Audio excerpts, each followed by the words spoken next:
le ministre du Travail et de la Fonction a officiellement lancé le processus d'enrôlement biométrique des agents de l'État, ce jeudi 1er juin 2023. Cette première journée a consisté à l'enregistrement biométrique des ministres, à leur tête, le Premier ministre, Dr Bernard Goumou. Selon lui, la finalisation de ce système auquel le président de la transition attache du prix dans le processus de la refondation va permettre à l'État de pouvoir prendre plusieurs décisions et orientations. Je voudrais féliciter le ministre du Travail et ses équipes, ainsi que le partenaire technique pour ce travail d'envergure d'assainissement du fichier de la fonction publique. Le président de transition attache du prix à ce processus, afin que pour une fois en Guinée, la fonction publique puisse être dotée d'un fichier unique et sécurisé. Je suis content de m'enrôler dans le nouveau système de la fonction publique. J'ai vu un système très simple, des agents compétents et disponibles qui étaient dotés de matériels informatiques de dernière génération. Le processus en lui-même n'a pris que 3 minutes. Et j'espère que tous les fonctionnaires qui vont s'enrôler seront dans la même situation que moi, c'est-à-dire une durée de 3 minutes,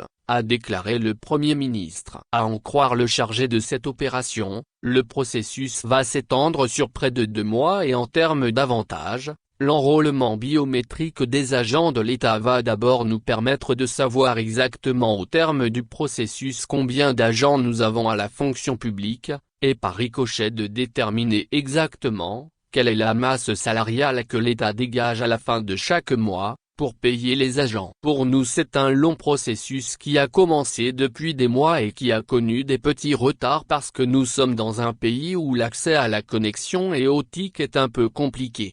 Pour le moment, la plateforme a été définitivement fermée le dimanche passé. Maintenant, nous passons à l'essentiel du travail, a-t-il déclaré.